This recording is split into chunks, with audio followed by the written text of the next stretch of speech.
All right, guys, welcome in. Jeremy Conn. It is the Lowdown. It's all brought to you by Pickdawgz.com. Make sure you check out the website. Click the like and subscribe button. That helps us out. If you click the notification button, it'll let you know every time one of these is posted. I'm sorry for the people that come back and hear me say things multiple times over and over again. But I try to reiterate quite a few times just because there are new people coming in, listening, asking questions. So I had a couple of questions that were thrown at me and things that I want to point out. First off, I record this a day early. So during football season, it's going to be so much easier to have spreads and everything else, and they'll be up on the screen once we get to that point and actually give out plays that I'm going to absolutely be on. My free play, I 100% believe I'm going to be on it the next day when I give that out. It's not one. That's the one that I look for, I pick, and I set aside and go, hey, this is it. The other plays are all leans. I try to give you as much information as I can either on starting pitchers so you can do with that what you will, or the weather and if it's going to have an impact. And I even come back the next day to post where the algorithm is leaning because, I mean, look, I'm about 90 to 95% sure the weather I tell you is what it's going to look like the next day, but there's always that chance that things change. There's pop-up storms. There's all kinds of craziness. But with all that being said, that's what I try to do because I saw somebody posted asking, why would you talk about a play that you weren't necessarily going to be on? I talk about all the plays that I can. So if I go on the morning show, I'm going to go over every game and I'm going to tell you how I feel about each game unless I don't feel anything. I did want to talk about the Orioles game yesterday, or was that today technically, with Trevor Rogers, or no, it is yesterday. See, this is the thing that confused the hell out of me. With Trevor Rogers going just because he was so dominant, but like I didn't think he was going to be that big of a favorite, and it's crazy. Like, he was minus 230. So I would never bet that. And as I've said before, I don't bet run lines for home teams, but this would, that would have been one I probably would have taken a look at least as the Orioles wet the bed on Friday night against the Rockies. But I'm not going to sit here and tell you something I don't like if I'm going to break down a game. And sometimes when I'm looking at games, I'm trying to find out which games have the starting pitchers that are already available. We've had times this year, even coming back from the All-Star break, where they've had 4 days to figure out who they wanted to start on Friday, and they still didn't have their lineups ready. So, excuse me, I try to go through as much as I can, give you as much information as possible, and then, of course, hopefully it doesn't conflict, but post what the weather algorithm spits out. And I've said this multiple times. With the algorithm that I use for weather, it's fantastic. It's really good. Like, yesterday was a terrible day for me. I'll talk about that in a second. But, when you look at having an advantage or an edge on a game, yeah, you can look at certain things. Hopefully you guys have learned a few things, and I like to learn from other people. Like, there's something I'm going to point out today that I didn't know that I learned on the morning show the other day from Chris. So this is where, like, doing this and handicapping games, like, I'm not naive enough to think I can't learn from other people. And that's why I like going on all those shows. You're hearing how other people look at games. Maybe they found something like, hopefully the guys got something for me the other day on Chris Bassett when he faces the Yankees, because it's just a ridiculous anomaly in sports. It just doesn't make sense. So, but as far as the games on Friday went, man, what a pisser. That Reds game that was my perfect play. I had two perfect plays this week: the Cubs over, that hit, and then it in Wrigley, and then we had the one on Friday with the Reds and the Rays. And even if you told me the same outcome, I think I'd still go back and lay the wood to it the same way I did yesterday. They had the bases loaded 4 times. I don't even want to tell you how many times they left runners on third with 1 out or less and didn't get them home. And it finished a half a run under the total. I feel like they should have scored 15, 16 runs easily in that game. I think they had like 28 base runners or something ridiculous. And, it's baseball sometimes. But, dumb plays, guys not tagging up when they can, or 3-0 count, he goes 3-1, and then you pound something into the dirt knowing that they're throwing you a fastball. So that sucked. I had the Pirates over, no bueno, not even close. That was a bad pick. The same way, like, I had the Yankees and felt really good about it. I think I called 3 guys that had home runs yesterday. Was it Stanton, Westberg, and Schwarber? And Schwarber had 2. So I had a couple of good home run calls, and I had a lot of good prop plays that showed up. But my plays against the spread or the total, which normally I'm a totals guy in baseball, but I do bet sides as well, and a lot of prop plays. But Yeah, it wasn't any good. The Yankees, I talked about Yankees, Red Sox, and Reds game. I would have felt comfortable betting the over in all three.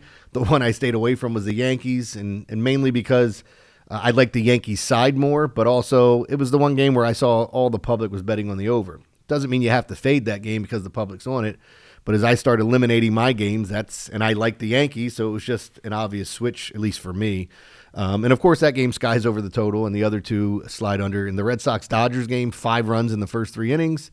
And even with all those base runners, 2 more runs the rest of the way. So, yeah, it was I try not to curse on here, but it was a shit day for me. So, anyway, let's get to a little bit about today and some of the things we're going to look at. I've said this before, so if you're watching the podcast, August 4th, I have a major surgery. I will have a podcast the morning of August 4th. That's a Monday, and I'll post the weather results. You guys may not hear me for a week or two, maybe even longer, depending on how the surgery goes. But I will be posting my plays. I might have like a day off in between, but I work every day. Even if I'm in pain, I'm still going to be able to do this. So I just won't be able to talk. That being said, let's get into today's games and what we're seeing. So there was one game that stood out with wind that was 10 miles an hour, and I try to point these out all the time when we get to them. I just wanted to go and get it exactly. And it's the Mets and the Giants. So with the Mets and the Giants, they had 10-mile-an-hour winds blowing out. If you guys have heard me talk about this, I mentioned it yesterday. San Francisco, Oracle Park, least affected by wind. That's really not as big of a bump as some people will think, but people see double-digit wind, and they're like, oh, my God, we got to take the over here.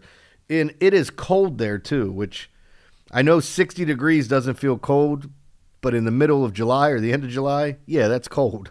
And San Francisco gets weather like that all the time, so I didn't make this a play, but I would probably lean under. I looked at this game, and I was going to talk about it, but they didn't have the pitchers listed by the time I was recording, so and before I get to these games, maybe I should tell you what I liked on Saturday, and you guys can kind of go back and check it out. There were a lot of things that interest me, so I'll run through this quickly, and then I'll get to the games. But as far as my plays went, I was all over. Again, back to the Rays and Reds game, perfect spot. My algorithm loved all the bats there. The best spot for hitters on the day seemed to be the Cardinals and Padres. Fernando Tatis, I loved him over 1.5 bases. I went back to the well with Junior Caminero with over 1.5 bases. As he didn't hit that mark on Friday. And then I like the Pirates and D-backs. I went back to that game because it's just, if you guys haven't seen how Andrew Heaney's been pitching, and my number one hitter on the slate was Ketel Marte, and I bet him over 1.5 bases, even though I don't like doing it. He was juiced up to 145. I just love, minus 145. I love that matchup against Andrew Heaney, and I think Heaney gets annihilated. He's had... In his last 6 games, he's had one game where he gave up 0 runs, and he gave up 7 runs, 5, 4, and another 5, I think.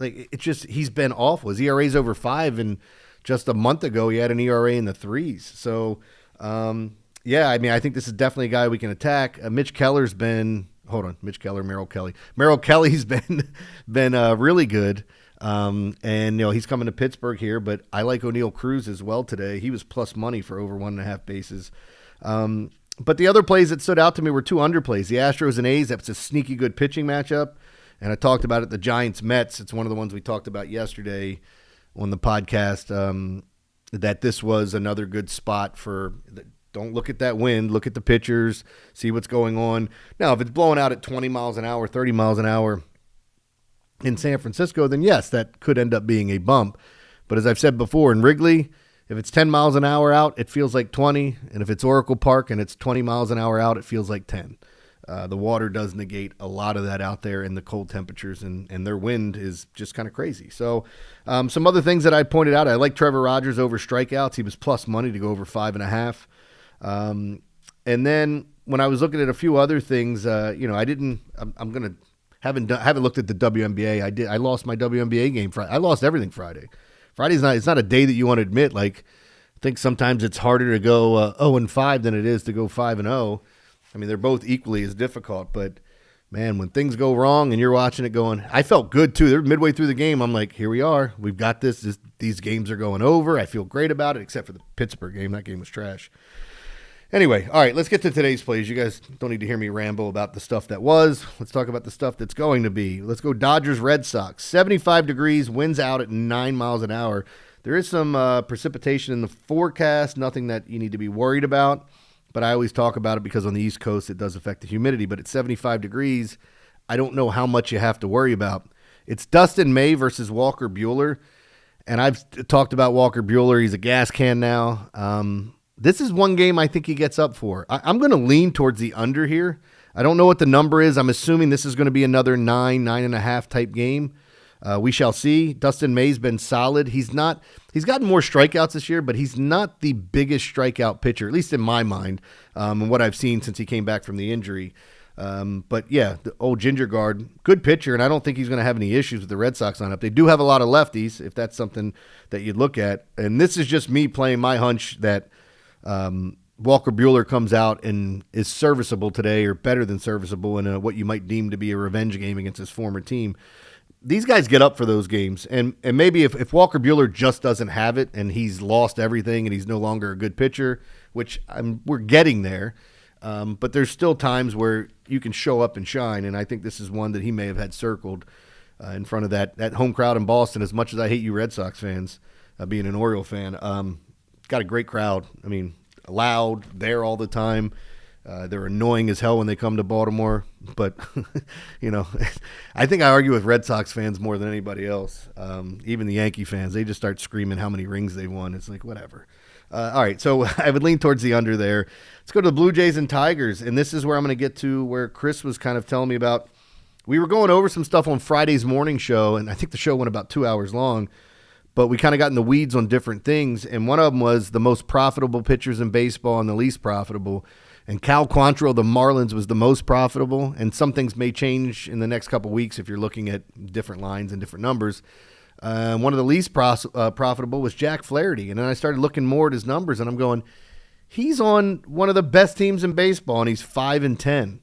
And Flaherty's a guy that you'd have to assume that his numbers are a little off just because I'm talking about not being profitable. One of the losingest pitchers if you bet on him, just because he's favored in more of those games. He might be a minus 160 favorite. And when you think about the NL Central, it's not a bunch of world beaters there. I'm not trying to dog any of the teams, but it's not the toughest division to be in the American League.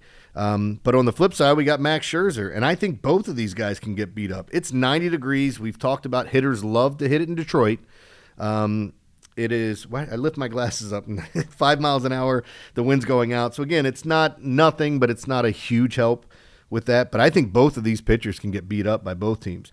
The Blue Jays do not strike out. I love the Tigers lefty lineup against Scherzer. Scherzer's hitting a lot of bats. He'll get occasional strikeouts, but it's not the Max Scherzer. It's not the Justin Verlander. We can go on and on with some of these pitchers that we're used to. They are not the same at all. So I would lean towards the over here. I think it's a fairly good play. Let's go to the Marlins and Brewers. No weather. It's a dome, and it's over 90 degrees, so they're not going to open that dome. The wind would be blowing in if they did, but again, I don't expect that whatsoever. Yuri Perez versus Brandon Woodruff. Yuri Perez has been really, really good this year. His whip's low, so he doesn't put guys on base. I think you can run on him, so that's a little bit of a concern with Milwaukee. But I'm looking more at the side here. I think the under's a good play. Woodruff's been great since coming back. If you look at him, the strikeout numbers are starting to come back. So he looks like he's kind of got through this injury, came back, and maybe he is the same pitcher or even slightly better than what we've seen, because that was a guy that I think could perennially contend with Cy Young awards back when he was, wheeling and dealing. We'll see if he gets back to that. But I think the under's a good play here. I mean, Yuri has limited damage, and the same thing with Woodruff, so I would lean towards the under in this matchup. Lastly, I'm going to talk about the hometown team because I'm here, and this weather is redonkulous. So right now, on Sunday, it's going to feel like 100 degrees out there. It's in the low to mid-90s, but it feels like 100. The precipitation is off the charts, meaning the humidity is so high that when you walk outside, you feel like you've just walked into a sauna. I mean, it is. And if you guys haven't been in this East Coast humidity that we have, it sticks to you. It's like you can't stop sweating and you don't know why. I went to a concert the other night, and I was there for like 20 minutes. I was watching OAR, And I'm there for 20 minutes, and somebody took a picture with me, and it looked like I jumped in a damn pool. And I'm like, I'm a sweaty beast as it is, but that was abysmal. And by the end of the night, my shirt was soaked. And when I came home, I'll never forget this. I took my shirt off and I threw it in the dirty clothes, and then I went to go do laundry the next morning. And then the other clothes in the laundry were soaked because, again, it was like you just shoved it in a cup of water and pulled it out, and it sucked up all that water, threw it in there.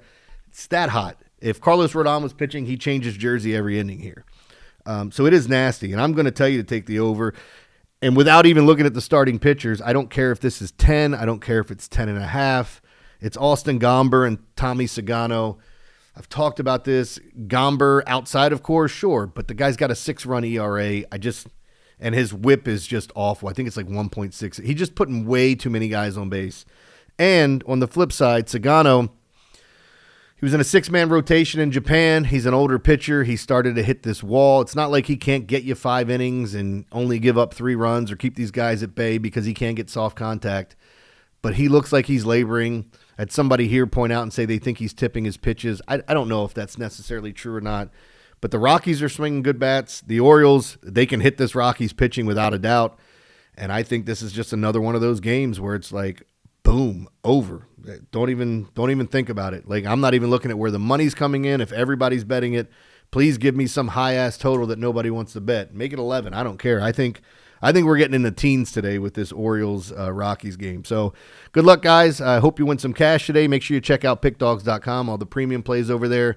I usually post a bunch of singles, a triple play that have my 3 favorite plays. The WNBA, I've been hitting at 62%. Over the past week and a half, baseball has been just beating up my guts, man. Like some really, really tough losses. But, again, I'm not one of those guys. I don't want to make excuses and sit here and complain about tough losses all the time because I do try to talk about when I get lucky with a win, and that happens quite often as well. So, but you can check out all the plays over there. Lots of great cappers. Check out all the shows. Hope you guys enjoy this. I'll be back in the morning posting the weather algorithm results, and you guys can do with that what you will. Good luck.